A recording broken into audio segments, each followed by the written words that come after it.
Bien, mis hermanos y hermanas, no es nada nuevo decirles que lo que estamos haciendo en el día de hoy, en parte, ya no solamente es alabar a nuestro Dios, sino que es recordar precisamente lo que es ese 31 de octubre del 1517, que ha quedado marcado en la historia, entre otras cosas, por el inicio de la Reforma protestante. Y muchas cosas sucedieron, cosas se nos han explicado ya, diferentes cosas se enseñaron, surgieron bastantes principios y verdades de aquella reforma.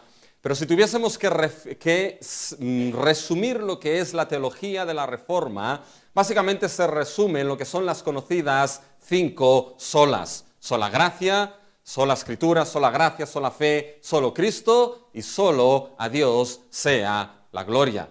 Solo escritura básicamente determina y sigue determinando de que la Biblia es la única regla de fe y conducta que Dios ha dado a su pueblo. Nos dice qué es aquello que debemos creer en temas de salvación y de vida cristiana, y nos dice cómo vivir conforme a esta fe. La Biblia es la fuente que surge precisamente la fe, el oír viene por la palabra de Dios, y nada que contradiga lo que es la Biblia tiene que ser guía y regla para el pueblo de Dios. Sola gracia determina de que la salvación que Dios da es únicamente por gracia, es decir, no es por obras. No hay nada en el ser humano ni que el ser humano pueda hacer para merecer la salvación que Dios da en Cristo Jesús. Es simplemente un don inmerecido del favor de Dios, el cual es dado por sola fe, es decir, por poner la confianza solamente en Cristo Jesús como Señor y Salvador. Y ni esa fe es una obra que hacemos, sino que es el don de Dios que nos es dado, puesto solamente en el único Salvador que el Padre ha dado al ser humano, que vino a este mundo para salvar a pecadores, nuestro Señor Jesucristo. Cuando estas 4 solas se entienden, todas ellas nos llevan a la última sola, soli Deo gloria. Solo a Dios sea la gloria. Y esto es lo que hoy Pablo nos va a mostrar con esas palabras que escribió a Timoteo. Nos va a mostrar el evangelio de la sola gloria de Dios. En 1 de Timoteo, capítulo 1, y los versículos del 12 al 17. Así que tengan sus Biblias, mis hermanos, abiertos en este texto. 1 de Timoteo, capítulo 1, los versículos del 12 al 17. Y aquí veremos el evangelio de la sola gloria de Dios. Pero antes, mis hermanos, de entrar en este tema, debo aclarar 2 cosas, una serie de cosas en relación a lo que es esa gloria de Dios. Porque cuando hablamos, mis hermanos, de la gloria de Dios, y cuando vamos a la Escritura y vemos la gloria de Dios, nos damos cuenta de que la gloria de Dios se ha descrito, se ha definido como lo que es el resplandor. Muchas veces la gloria se manifiesta con luz, resplandor. Se ha descrito como el resplandor del ser de Dios, el resplandor de los atributos de quién es Dios. Pero también, mis hermanos, el término gloria viene de una palabra, y esto se lo he dicho algunas veces, que significa algo que es pesado, y se aplicaba a lo que eran los materiales preciosos. ¿Por qué? Porque los materiales preciosos, como por ejemplo el oro, eran los materiales más pesados, por lo tanto los más valiosos, los más excelsos. Y cuando se dice que Dios es glorioso, mis hermanos, la gloria de Dios implica de que Dios es el ser más valioso, más excelso, más sublime que hay, y por eso, por ser el ser más excelso, más sublime que hay, es el único merecedor de todo honor y gloria. Y nuestro Dios, mis hermanos, vemos que esa gloria de Dios, ¿quién es Dios?, se manifiesta en las obras de la creación. La creación misma contempla y declara la gloria de Dios. La creación misma da honor y gloria a su Creador. Pero también vemos, mis hermanos, que es en las obras de la salvación, Dios salvando a pecadores, donde Dios recibe de una manera sublime lo que es la gloria a su nombre y a su ser. Y lo vemos esto, mis hermanos, en el Evangelio de la gloria de Dios, que veremos aquí en Timoteo 1, del 12 al 17. Pero fíjense, mis hermanos, que ahora acercándonos a nuestro texto, cuando contextualizamos este texto, fíjense que todo nuestro texto hoy está cerrado en gloria, mis hermanos. Empieza con gloria y termina en gloria. Fíjense en el versículo 11, previo a nuestro texto. Fíjense el versículo 11 de 1 de Timoteo capítulo 1, ¿qué es lo que Pablo dice ahí? Según, escuchen bien, el glorioso evangelio del bendito Dios que a mí me ha sido encomendado. Según el glorioso evangelio o el evangelio de gloria. Por lo tanto, en el evangelio, mis hermanos, en ese mensaje de las buenas noticias de que Dios salva al pecador en Cristo Jesús, en el evangelio, mis hermanos, está implícito en él la gloria. Es un evangelio glorioso, es un evangelio caracterizado en sí mismo por la gloria. Pero ahora fíjense cómo Pablo parece como aquel que asciende a un monte y llega a la cima. Y esa cima, mis hermanos, empieza del evangelio glorioso y termina, fíjense en el versículo 17, dando el honor y la gloria al único Dios. Por tanto, al Rey de los siglos, inmortal, invisible, al único y sabio Dios, sea honor y gloria por los siglos de los siglos. Amén. ¿Se dan cuenta? Todo cerrado en gloria, del glorioso evangelio a la gloria dada al Rey de los siglos. Y en ese paréntesis de gloria, mis hermanos, lo que nos encontramos dentro de esa gloria en el evangelio es que en los versículos del 12 al 14, Pablo nos va a hablar de su testimonio personal. Es decir, nos va a mostrar qué es lo que ese evangelio de gloria hizo en su vida. Y después los versículos del 15 al 16 nos hablará de la verdad que transformó y cambió su vida. Testimonio y verdad. Y eso va a ser importante porque el testimonio de Pablo servirá como ejemplo para hablarnos de la verdad del evangelio. Y cuando se entiende el testimonio y el evangelio, Pablo llega al resultado ineludible de entender esto, que es el resultado de dar solamente gloria a Dios. Soli Deo gloria. Así que veremos, mis hermanos, estos 3 puntos en el día de hoy. En ese evangelio de la gloria de Dios, primeramente veremos el testimonio personal. El testimonio personal que nos muestra el evangelio de la sola gloria de Dios. Después, mis hermanos, veremos la verdad fiel para que recibamos el evangelio de la sola gloria de Dios. Y tercero, veremos, mis hermanos, el resultado al que debe llevarnos el evangelio de la sola gloria de Dios. Así que vamos, mis hermanos, al primer punto en el día de hoy. Sé que tengo que ir acabando porque son las 1:05, pero no se preocupen, déjenme 1 hora más, mis hermanos, que todavía están las 1:05, mis hermanos. Fíjense en el primer punto, lo que es el testimonio personal. El testimonio personal que nos muestra el evangelio de la sola gloria de Dios. Y fíjense que aquí, mis hermanos, lo que se muestra es la misericordia dada a aquel que es contrario al evangelio. Fíjense que esto lo vemos, mis hermanos, en los versículos del 12 al 14. Y es muy importante que no perdamos algo de vista en este texto, mis hermanos. Es muy importante que entendamos que ahora lo que Pablo va a hacer aquí es darnos parte de su testimonio personal, explicarnos cosas que personalmente pasaron en su vida. Por lo tanto, entender que el evangelio es el evangelio de la sola gloria de Dios, vamos a tener que entenderlo ligado al testimonio personal que Pablo nos dará, porque su testimonio servirá para eso. Debemos entenderlo así porque así es como Pablo lo presenta, pero por encima de todo es como la Biblia nos lo presenta, mis hermanos. Así que debemos ser bíblicos y entender las cosas como la Biblia nos las presenta.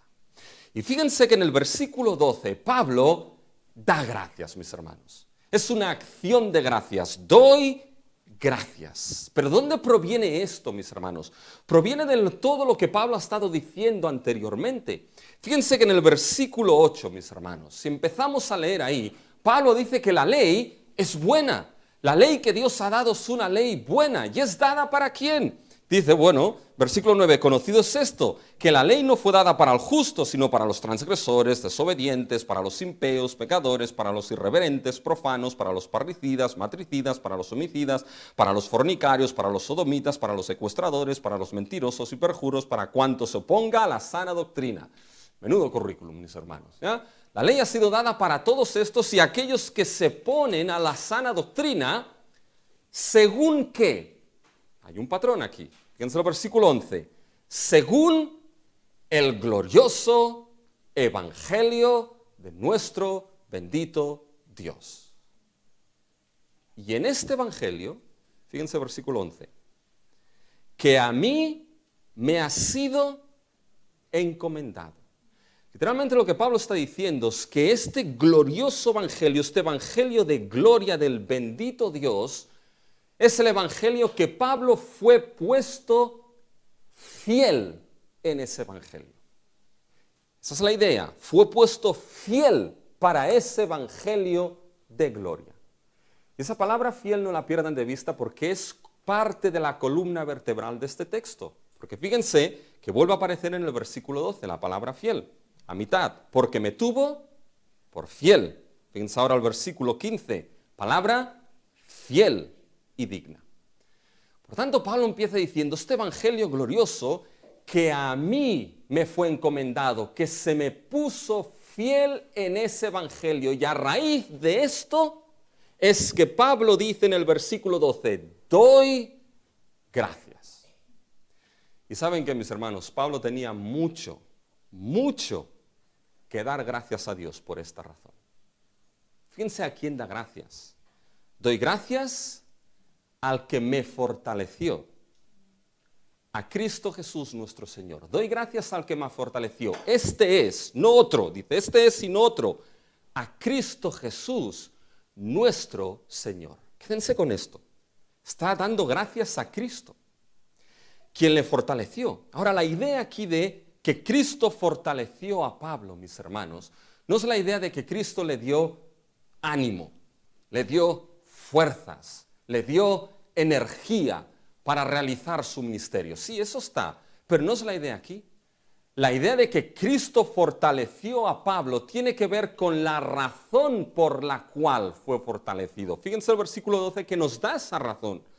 Doy gracias a mi Dios que me fortalece, al que me fortaleció, a Cristo Jesús nuestro Señor, y fíjense la razón, porque me tuvo por fiel, poniéndome en el ministerio.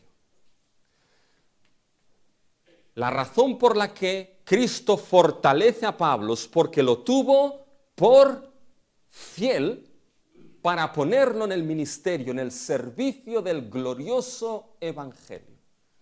Y la idea de que me tuvo por fiel, mis hermanos, es la idea de que Cristo lo tuvo por confiable, por alguien que verdaderamente podía confiarse en él, en alguien que no fallaría en esa tarea dada, mis hermanos, que no la dejaría a medias, que era totalmente confiable.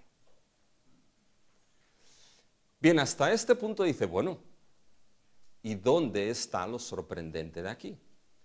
Lo sorprendente, mis hermanos, está en cuando uno se pregunta cuándo Cristo fortaleció a Pablo encontrándolo fiel para el evangelio. Porque ¿saben qué? Mis hermanos, no es que el Señor Jesús pusiese a Pablo en el ministerio, lo mirase y dijese, oye, lo hace bien, lo hace bien, ha ido a esta sinagoga, ha pasado por estos gentiles, no está mal. En función de cómo lo hace, lo encuentro fiel y confiable para el glorioso evangelio. Esa no es la idea, mis hermanos. La idea es que, ¿saben qué? Pablo no hubiese podido ser puesto en el ministerio si antes Cristo no lo hubiese hallado fiel para esto. Pablo no estaría proclamando el evangelio glorioso a las naciones y a los gentiles si Cristo no hubiese, mis hermanos, hallado fiel para esa tarea a ese hombre. Por lo tanto, ese me fortaleció se refiere, mis hermanos, y posiblemente Pablo tenía en mente Hechos 9, cuando Cristo lo encontró camino a Damasco a perseguir y a encarcelar cristianos. Y lo más probable es que ese me fortaleció, mis hermanos, se refiere a esa soberanía de Cristo Jesús, a ese conocimiento de Cristo, de que escogió al apóstol Pablo, escogió a Saulo, mis hermanos, como instrumento para llevar su evangelio antes de que estuviese sirviendo. Porque no podría servir si Cristo primero no lo hubiese hallado fiel para esto. Eso es lo que Cristo le dijo a Ananías, cuando le dijo: Ananías, ve a recoger a este hombre. Y Ananías dijo: madre mía. Digo: pero Señor, ¿tú no sabes quién es este hombre? ¿Y qué le dijo el Señor Jesús a Ananías, mis hermanos? Le dice: ve, porque este me es instrumento escogido. ¿Se dan cuenta? Cuando lo encontró en Damasco, ya le dice: antes de que Pablo hubiese proclamado la mínima porción de la gloria del evangelio de Cristo, dice: me es ¿qué? Instrumento escogido para proclamar mi nombre. ¿A dónde, mis hermanos? Proclamar mi nombre a las naciones gentiles, a los reyes y a los hijos de Israel. Yo aquí, mis hermanos, me paro y digo: ¿qué se le pasó a Cristo por la cabeza, mis hermanos, para escoger a un hombre así? ¿Qué había en la soberana voluntad, mente y pensamiento de nuestro Señor Jesucristo para fortalecer a Pablo, encontrándolo fiel para ese ministerio? Porque uno diría: bueno, parece que no hay más problema que esto. Pero, mis hermanos, el problema viene en el versículo 13. Porque fíjense el versículo 13 lo que dice: habiendo yo sido antes, paren aquí. Ese versículo 12 y 13, mis hermanos, la relación es la siguiente: doy gracias al que me fortaleció, a Cristo Jesús nuestro Señor, porque me tuvo fiel poniéndome en el ministerio, aunque yo antes ¿cuándo, mis hermanos? Antes de ese camino a Damasco, antes de que Cristo lo encontrase, dice: yo antes había sido ¿qué? Fíjense: blasfemo, perseguidor e injuriador. Este era Saulo de Tarso. Y fíjense que dice: yo antes era blasfemo. ¿Y qué es la blasfemia, mis hermanos? La blasfemia, fíjense que es esa proclamación en contra de ¿qué? En contra del nombre de Dios. Estar en contra del nombre del Altísimo. Y saben, cuando vamos a Hechos, mis hermanos, fíjense en Hechos 26. Fíjense lo que leemos ahí en Hechos 26, versículo del 9 al 11. Dice: yo ciertamente había creído mi deber hacer muchas cosas, escuchen, contra el nombre de Jesús de Nazaret, lo cual también hice en Jerusalén. Yo encerré en cárceles a muchos de los santos, habiendo recibido poderes de los principales sacerdotes, y cuando los mataron yo di mi voto. Y muchas veces, castigándolos en todas las sinagogas, los forcé a blasfemar, es decir, a negar el nombre de Cristo Jesús. Y enfurecido sobremanera contra ellos, los perseguí hasta las ciudades extranjeras. Hice mi deber hacer todo en contra de ¿qué? En contra del nombre de Jesús de Nazaret. Y no solamente era blasfemo, sino perseguidor. Lo hemos leído aquí. Hice lo que fuese para ir contra los cristianos. Incluso cuando los condenaban, daba mi voto. Y me enfurecí y los perseguí hasta las naciones extranjeras. Fíjense otro texto, mis hermanos, en el capítulo 22 de Hechos. Es exactamente lo mismo. En el versículo 19. Yo dije, Señor, ellos saben que yo encarcelaba y azotaba en todas las sinagogas a los que creían en ti, y cuando se derramaba la sangre de Esteban, tu testigo, yo mismo también estaba presente y consentía en su muerte y guardaba las ropas de los que le mataban, mis hermanos. Blasfemo, perseguidor. Incluso tenía las ropas de aquellos que estaban apedreando y matando a Esteban. Y posiblemente la mente de ese Pablo, mis hermanos, estaba pasando cuando apedreaban a Esteban. Sí, eso es lo que se merece. Por fin acabamos con estos del camino. Por fin acabamos con ese Jesús que se hace llamar el falso Mesías.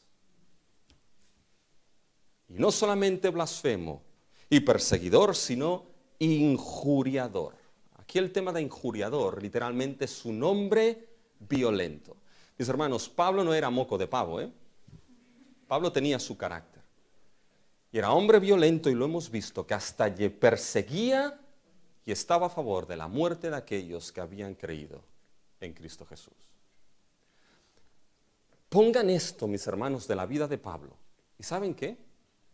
El resumen que sale de esa vida, mis hermanos, es una vida totalmente contraria ¿a qué? Una vida totalmente contraria al Evangelio de Cristo. Una vida totalmente contraria a Cristo Jesús. Mis hermanos, perseguidor, blasfemo, hombre violento contra los cristianos. Porque al fin y al cabo, mis hermanos, al fin y al cabo, Pablo en su vida se oponía ¿a quién? Al nombre de Jesús de Nazaret. Cuando Pablo perseguía a la iglesia, al fin y al cabo, ¿a quién perseguía? Perseguía a Cristo. Cuando Cristo se le apareció camino a Damasco, ¿qué le dijo? Saulo, Saulo, ¿por qué me persigues? Una vida en contra de Jesús de Nazaret, una vida persiguiendo a Jesús de Nazaret, una vida violenta, mis hermanos, contra todo lo que era el producto y el resultado de haber creído en Cristo. ¿Se dan cuenta? Una vida contraria a Cristo y al Evangelio. Una vida contraria a Jesús, que fue quien le halló fiel para el ministerio. ¿Se dan cuenta, mis hermanos? Es como si ahora ustedes en su trabajo saben, mis hermanos, que hay alguien que les desprecia. Que hay alguien, mis hermanos, que está en contra de su trabajo.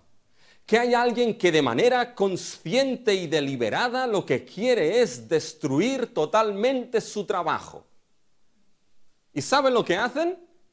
A este lo encuentran fiel para que desarrolle la mejor parte y más importante de su trabajo. ¿Quién haría esto, mis hermanos?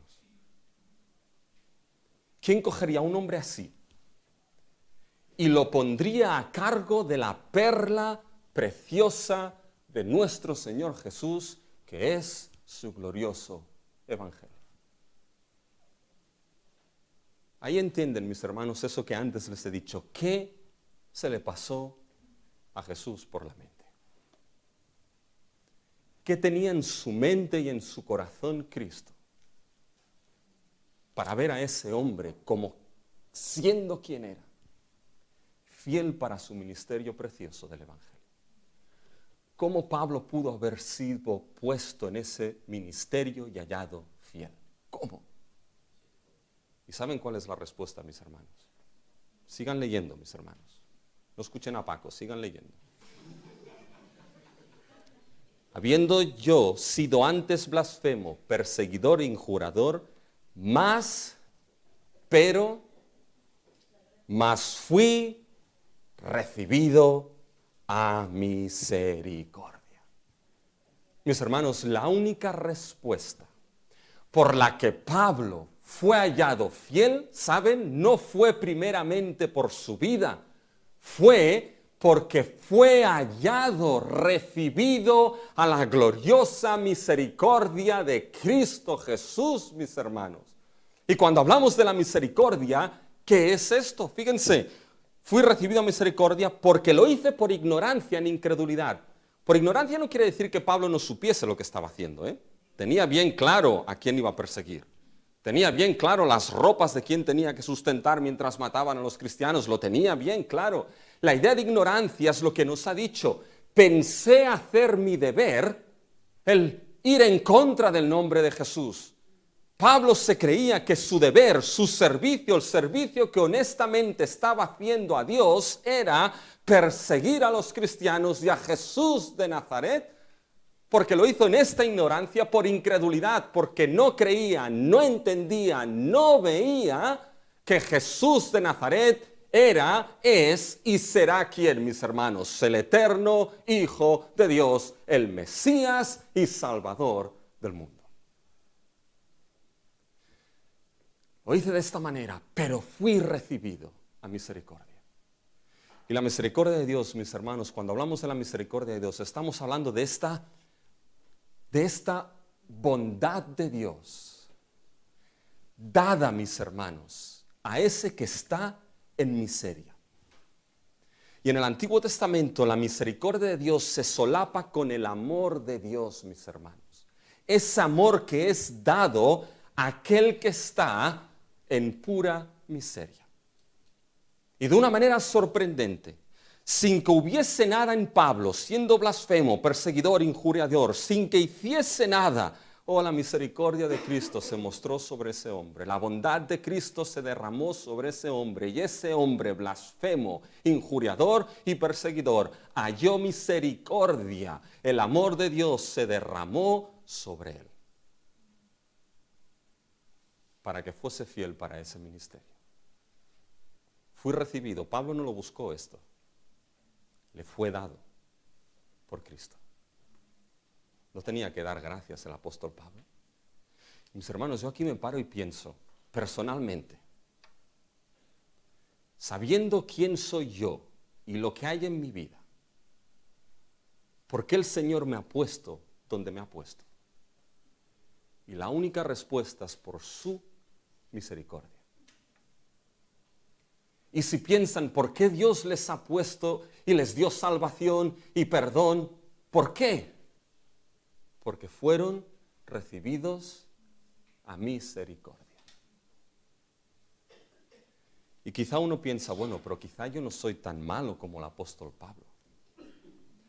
Pero mis hermanos, vamos a llegar al versículo 15 y Pablo nos va a decir que él es el primero de los pecadores. Por tanto, la vida de Pablo, con sus cosas específicas y concretas, era una vida de pecador, mis hermanos. ¿Y saben qué? Vivimos en un mundo, mis hermanos, que está como el apóstol Pablo antes de que Cristo lo encontrase. Un mundo que es contrario al Evangelio. Un mundo que es contrario a Jesús de Nazaret. Un mundo que es contrario a Cristo. Un mundo que no quiere saber nada, mis hermanos, de Cristo, del Evangelio, de sus verdades, que antes buscará otras verdades que no las verdades de Cristo. Y el ser humano, si no ha sido tocado por la misericordia de Dios, consciente o inconscientemente, te encuentras en la misma situación que Pablo, antes de que Cristo lo encontrase. En una miseria terrible en la vida, la miseria del pecado. Pero fui hallado a misericordia. Qué bueno es que la misericordia de Dios sea nueva cada mañana. Porque cada día que te despiertas, la misericordia de Dios está allí, fresca como el día anterior. Pero ¿saben qué? No solamente fue la misericordia que se mostró contra aquel que es contrario al Evangelio, sino que hay algo más. Y lo que hay es la abundante gracia que transforma en Cristo. ¿Saben qué, mis hermanos? Misericordia sin gracia que transforma no hubiese servido de nada. Porque ese hombre fue hallado a misericordia, sí, pero ese hombre no podía quedar igual. su vida debía ser transformada para que entonces fuese instrumento para servir a su Cristo. ¿Y saben lo que transformó a ese hombre, mis hermanos? Fue la gracia de Dios. Fíjense si siguen leyendo. Versículo 14. Pero la gracia de nuestro Señor fue más abundante con la fe y el amor que es en Cristo Jesús. Fíjense, Pablo ha dicho, era así, fue hallado misericordia, lo hice por ignorancia en incredulidad, pero hay algo que abundó en la vida de Pablo. Esta expresión en el versículo 14, pero la gracia de nuestro Señor Jesús fue más abundante, esa idea de más abundante, es la única vez que aparece esa palabra aquí, mis hermanos, en todo el Nuevo Testamento. Es la idea de que la gracia de Cristo sobreabundó, mis hermanos. Es como aquel que coge un vaso, lo llena hasta lo último y ese vaso entonces, ¿qué hace? Rebosa, sigue llenando y el vaso rebosa. Esa es la idea aquí. La gracia de Cristo, de aquel que él perseguía y que lo halló fiel. ¿Esto me tiene, mis hermanos? De aquel que él perseguía, lo halló fiel. Esa gracia de Cristo rebosó, mis hermanos, en Pablo. Abundó de una manera sorprendente en Pablo. Y cuando hablamos de la gracia, mis hermanos, ¿qué es la gracia? Y fíjense que la gracia se define, mis hermanos, como esa bondad de Dios dada a aquel que no la merece. A veces la palabra gracia se utiliza como favor. Y hay una expresión que es tener favor delante de los ojos de alguien. Ese favor delante de alguien es la palabra gracia. Pues Pablo tuvo favor delante de Cristo. Pero es un favor, mis hermanos, inmerecido. Si la misericordia es la bondad dada al que está en miseria, la gracia es la bondad de Dios dada al que no la merece. ¿Pablo merecía esa gracia con quien era él? Pablo no merecía esa gracia, mis hermanos, en absoluto. Pero el Señor Jesús, en su soberanía, sobreabundó ese favor inmerecido sobre él. Y la gracia de Dios en las Escrituras, cuando la situamos en temas de salvación, siempre entra en oposición con las obras. Fíjense un texto clave, que lo tienen aquí, ¿ya? Escrito aquí. Pero fíjense, Efesios 2, mis hermanos, del 8 al 9. Por gracia sois salvos por medio de la fe. Y esto no es de vosotros, es don de Dios, no por obras, para que nadie se gloríe. Por gracia sois salvos. ¿Qué significa esto? Que esa salvación, y la salvación implica aquí el perdón de pecados, el ser sacado de la ira de Dios, la vida eterna, mis hermanos. Esa salvación es por gracia dada de manera inmerecida. Por medio de la fe. La fe es el único medio que esa salvación se da, la fe en Cristo, sin ser una obra esa fe. No por obras, dice Pablo. Es decir, no hay nada que el ser humano pueda hacer. No hay nada que podamos hacer, mis hermanos, que hubiésemos podido hacer, que hubieses podido pensar para hacerte merecedor de la gracia de Dios. Hay alguien que hace poco me preguntó, ¿y cómo merezco la gracia? Ya está la cuestión. No la mereces. Es inmerecida. No es por ninguna obra. ¿Para qué? Para que entonces, como es solamente de la gracia de Dios y proviene de Dios, nadie pueda decir soli homini gloria. Solo al ser humano sea la gloria, sino que diga soli deo gloria. Solo a Dios sea la gloria. Y fíjense, mis hermanos, que aquí esa gracia sobreabundó en Pablo. Pero ¿de qué manera? Miren el cambio que hay en Pablo. Fíjense en el versículo 14. Pero la gracia de nuestro Señor fue más abundante, ¿con qué? Con la fe y el amor, que es en realidad, que son, porque se refiere a los dos, que son en Cristo Jesús. ¿Cómo abundó esa gracia en Pablo? Abundó con la fe y el amor que son en Cristo. ¿Ven el gran cambio, mis hermanos? Un hombre que no tenía fe en Jesús de Nazaret como el Mesías, fue cambiado a un hombre que creyó en Jesús de Nazaret como el Cristo, el Hijo de Dios. De blasfemo a creyente. Un hombre que no tenía amor en absoluto por Cristo, por los cristianos, por la iglesia de Cristo. Un hombre que no tenía amor por la sobreabundante gracia de Dios, de Cristo Jesús. Abundó en amor en Cristo Jesús. ¿Se dan cuenta el cambio, mis hermanos? ¿Se dan cuenta la conversión operada en Pablo, mis hermanos?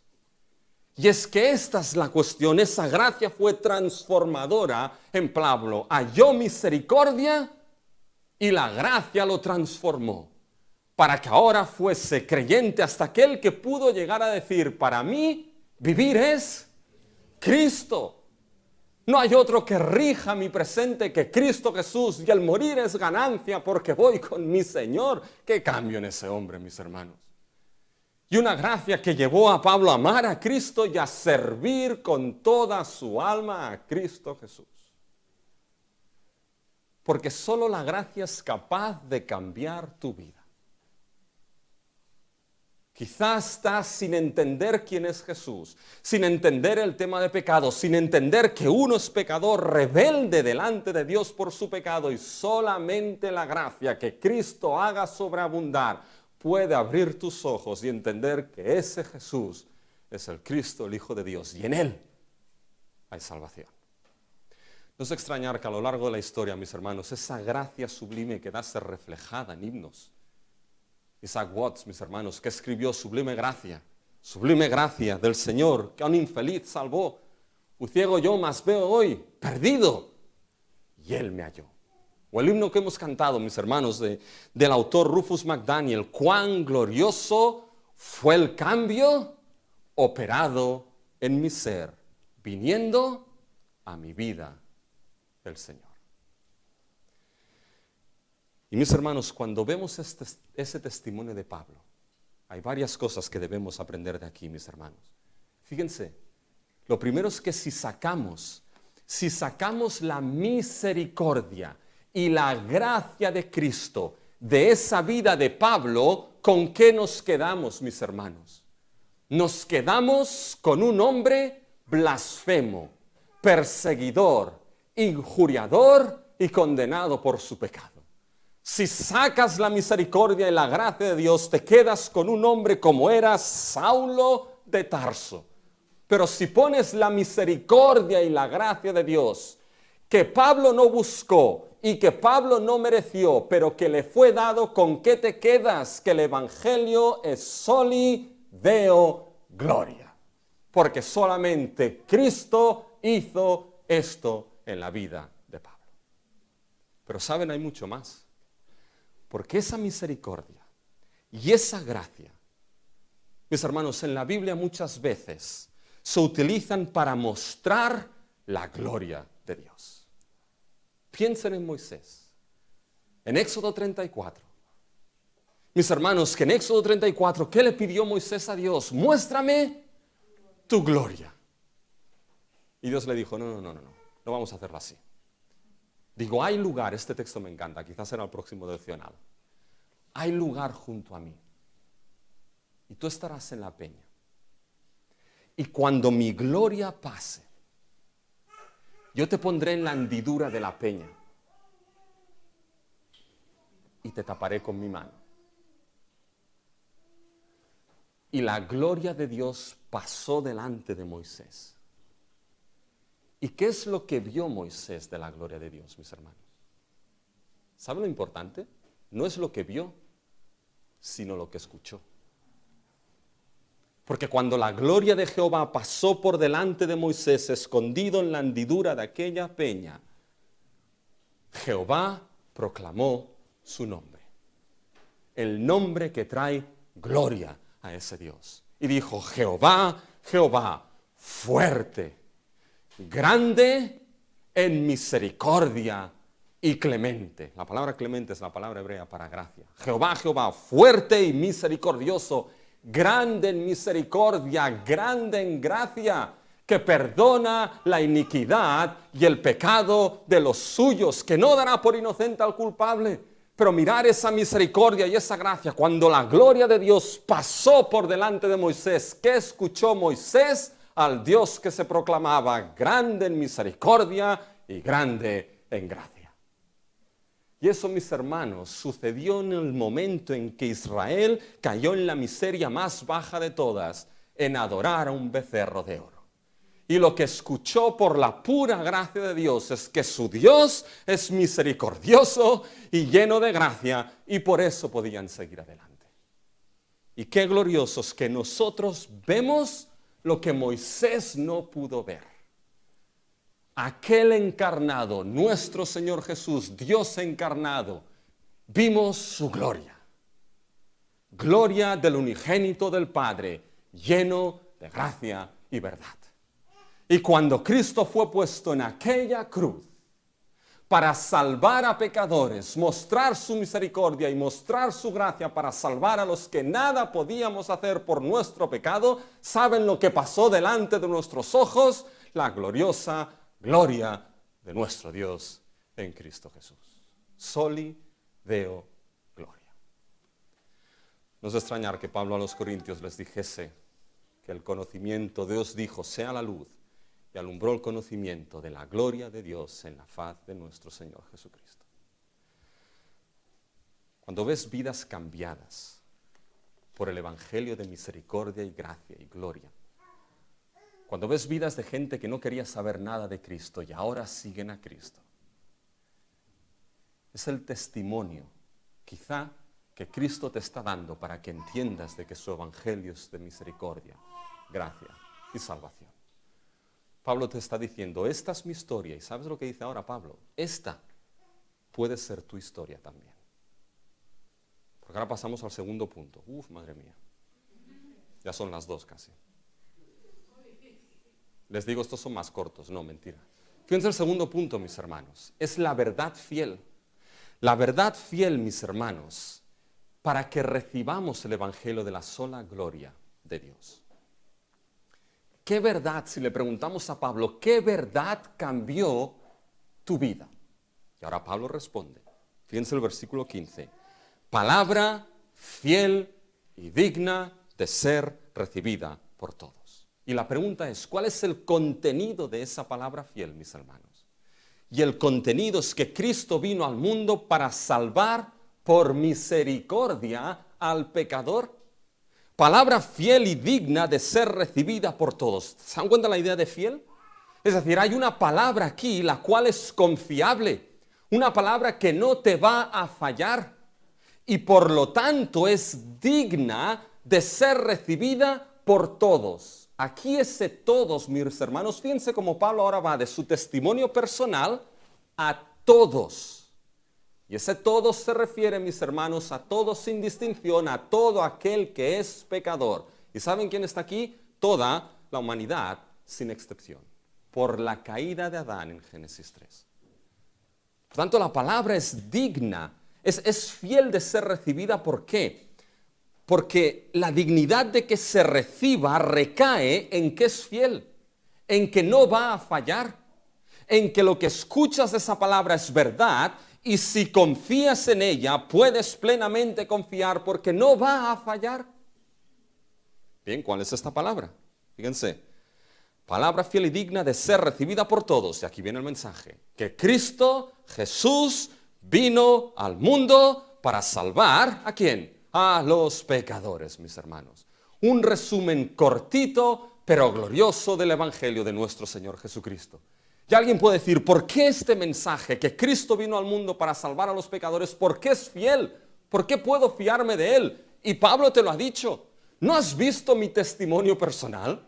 ¿No has visto la misericordia y la gracia de Dios cambiando mi vida? Tienes la prueba de vida de que este mensaje no es mentira, es verdad, plena verdad y plenamente fiel. Puedes, debes recibirlo. La verdad que cambió a Pablo, fíjense, es que Cristo vino al mundo, mis hermanos. Está hablando de la encarnación del eterno Hijo de Dios, de ese Belén que recordamos, mis hermanos, ¿cuándo? Que recordamos en Navidad.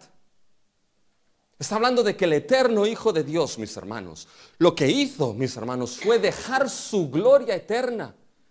Dejar esa gloria que Él tenía por ser quien era. Que los serafines alrededor del trono eran llamas de testimonio de que la gloria le pertenece a Cristo por quien es Él. Dejó esa gloria para su beneficio y vino. Se encarnó y vino a este mundo. Y aquí el mundo no se refiere a la creación, se refiere a un mundo, mis hermanos, caído. A un mundo sin gloria. A un mundo que no quería saber nada de Él. A los suyos y los suyos no le recibieron, mis hermanos. Ya es gloriosa esta verdad de que el eterno Hijo de Dios viniese a este mundo, mis hermanos, que no tenía por qué hacerlo. Pero es más glorioso el propósito por el cual vino. ¿Se dan cuenta del propósito por el cual vino? Fíjense, que Cristo Jesús vino al mundo, ¿para qué? Para salvar a los pecadores. La venida de Cristo tiene un propósito salvador. Aquí Pablo dice, vino para salvar a los pecadores, del cual yo soy el primero.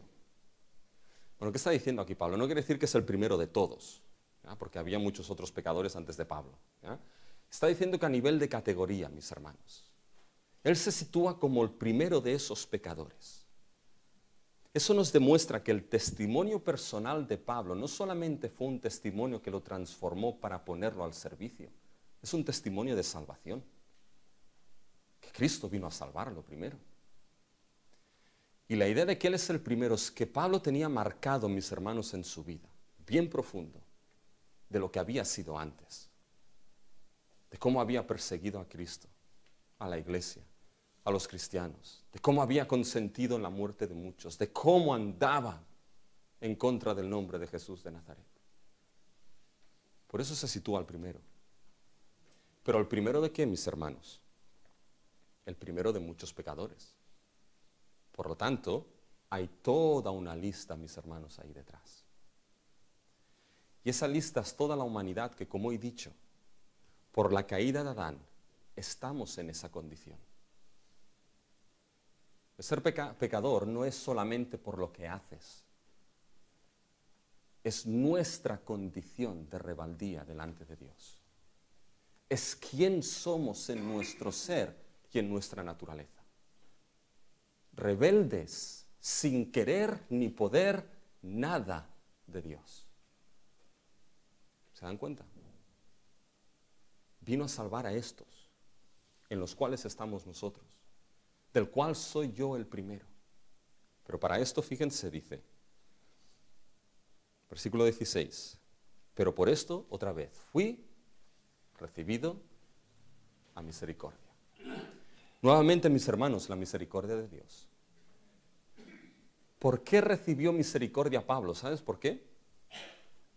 Porque era pecador. Por esto fui recibido a misericordia. Y mis hermanos, esto nos muestra que la misericordia, ¿sabes para quién es? La misericordia es para el pecador. La misericordia de Cristo no es para el justo.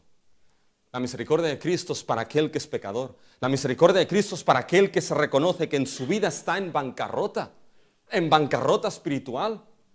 Para aquel que verdaderamente llora porque sabe cuál es su estado.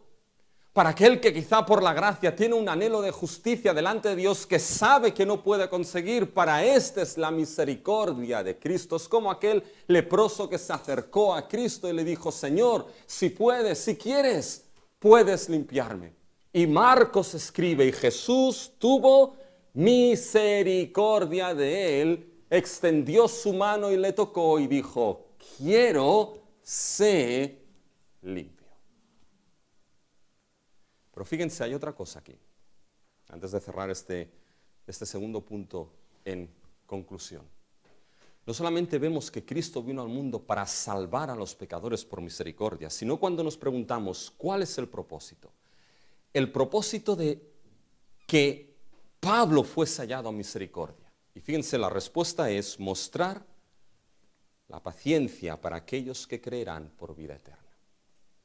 Fíjense, mis hermanos, ahora Pablo te dice, así es como debes entender mi testimonio. El testimonio de Pablo no es el evangelio, pero debe llevarte a él. Fíjense, si seguimos leyendo el versículo 16, hay dos propósitos. Pero por esto fui recibido a misericordia, porque era pecador. para que Jesucristo, primer propósito, mostrase en mí el primero de toda su clemencia. Y segundo propósito, para ejemplo de los que habrán de creer en él para vida eterna. ¿Se dan cuenta? ¿Por qué mostró Cristo misericordia a Pablo como pecador? Primer propósito, para que Jesucristo mostrase en mí el primero toda su clemencia. La palabra clemencia aquí es la palabra paciencia, mis hermanos. Para que Cristo pudiese mostrar toda su paciencia. Jesús, mis hermanos, hubiese podido decir cuando Pablo estaba yendo camino a Damasco: hasta aquí hemos llegado, Pablo, ya no quiero más. Cristo hubiese podido decir perfectamente cuando Pablo estaba llevando las ropas de los que mataban a cristianos o a Esteban: hasta aquí hemos llegado, Pablo, ya no más. Podía cerrar el grifo de su gracia y su misericordia, pero Jesús no lo hizo. Jesús tuvo paciencia con Pablo. Jesús fue paciente con Pablo. Aún y ser blasfemo, perseguidor e injuriador, fue abundantemente paciente con Pablo, para un día encontrarlo camino a Damasco, como su instrumento escogido, para salvarlo y para que le sirviese. Qué lento para la ira fue Jesús, y qué grande en misericordia fue Cristo con Pablo. Escuchen lo que he dicho. Qué lento para la ira fue Cristo, y qué grande en misericordia fue con Pablo.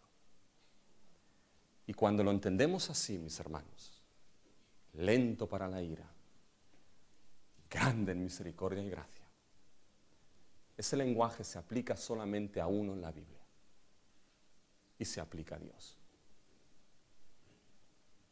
En Éxodo 34, grande en misericordia y gracia, lento para la ira.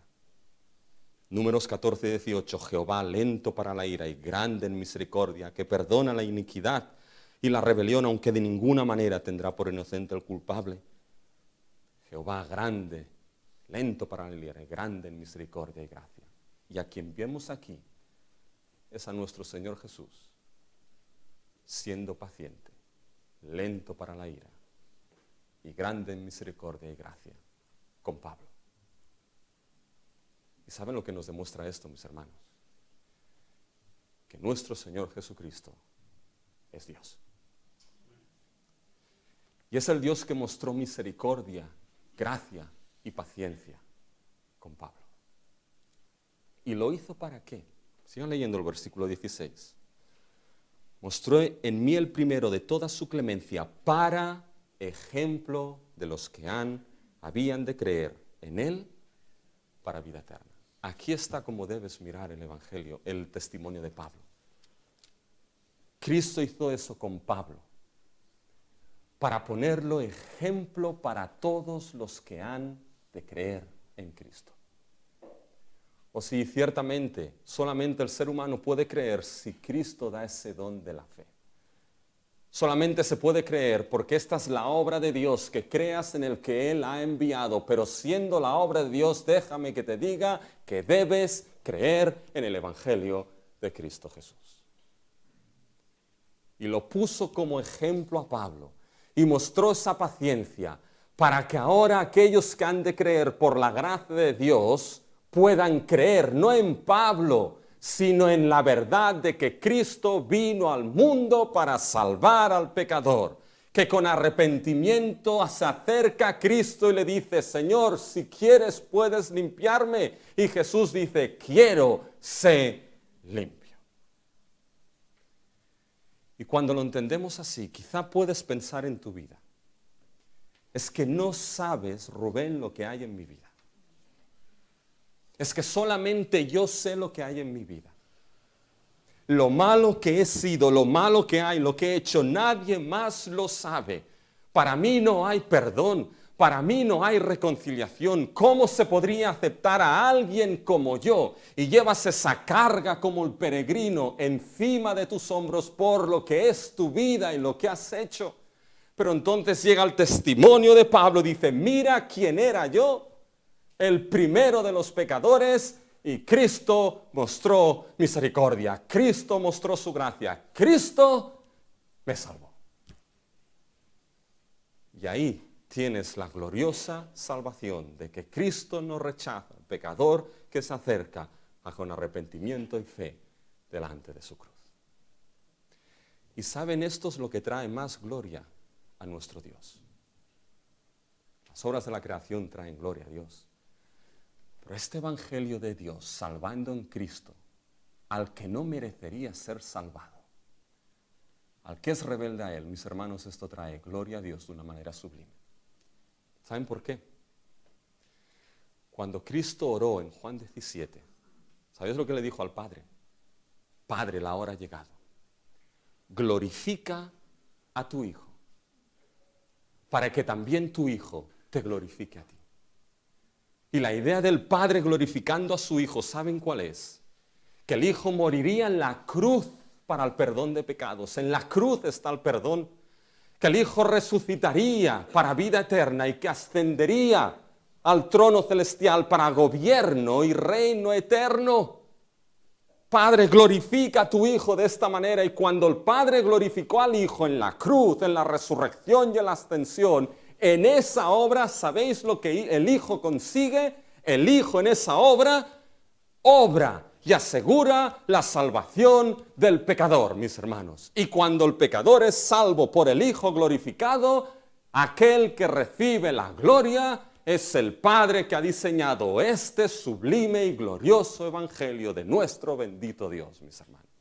Y aquellos que han sido salvos son puestos en camino final a su resultado final de la salvación, que es la glorificación. Y son llevados al momento que Cristo le dijo al Padre, Padre, aquellos que me has dado, quiero que donde yo estoy, ellos también estén, ¿para que qué? Para que vean mi gloria, la que me has dado desde la fundación del mundo. ¿Se dan cuenta? Entremos donde entremos, empezamos con gloria y acabamos con gloria. Porque el evangelio de nuestro Dios es de soli deo gloria. Y ese es el resultado final, mis hermanos. ¿Cuál es el resultado de todo esto? El resultado al que debe llevarnos el evangelio de la sola gloria de Dios. Y es a dar el honor y la gloria al Dios del evangelio. Fíjense cómo acaba Pablo en el versículo 17, mis hermanos. Va a dar honor y gloria al Dios del evangelio. Versículo 17, por tanto, al Rey de los siglos, inmortal, invisible, al único y sabio Dios, sea que honra y gloria por los siglos de los siglos. Amén. Cuando entiendes lo que es el evangelio, cuando ves esa gracia y misericordia y esa paciencia de Cristo, debes llegar a este resultado. Al Rey de los siglos. Fíjense que Pablo describe a Dios como Rey, mis hermanos. Es el que gobierna toda la historia, de principio a fin. Como Rey es el que ha gobernado la historia para que Cristo, su Hijo, viniese a este mundo y salvase al pecador. Es el que gobernó la vida de Pablo para que camino a Damasco lo encontrase para salvarlo y ponernos un misterio. Es el que gobierna nuestras vidas para que quizá hoy, si estás aquí, no es por casualidad, sino por el gobierno soberano y providencial del Rey de gloria y de los siglos que te ha traído aquí, para que escuches y por su gracia aceptes esa palabra digna de toda aceptación, que Cristo vino al mundo para salvar a los pecadores. Al Rey de los siglos, inmortal o incorruptible, es decir, no se corrompe, no pasa, no cambia. Se ha determinado que el pecador será salvo por fe en Cristo, el pecador será salvo por fe en Cristo, sí o sí. Invisible, no lo ves, pero qué gloriosa manifestación de Dios en Cristo y en su evangelio. Al único y sabio Dios, porque el Dios que salva al pecador es el único Dios vivo y verdadero. Mirad a mí todos los confines de la tierra y sed salvos, porque yo soy Jehová y no hay más. Sabio que ha determinado, esta es la salvación de los pecadores y el mejor medio para salvarlos, Cristo Jesús, la cruz y la resurrección. A este Dios sea honor y gloria por los siglos de los siglos. Amén. Soli Deo Gloria. Y mis hermanos, si hemos sido salvos por la gracia y la misericordia de Dios, no te olvides de algo. Hemos sido salvos para ser hechos para la alabanza de su gloria. Eso quiere decir que en todas y cada una de las cosas de tu vida y de tu vivir diario, aquel que debe recibir la gloria es tu Dios y Salvador.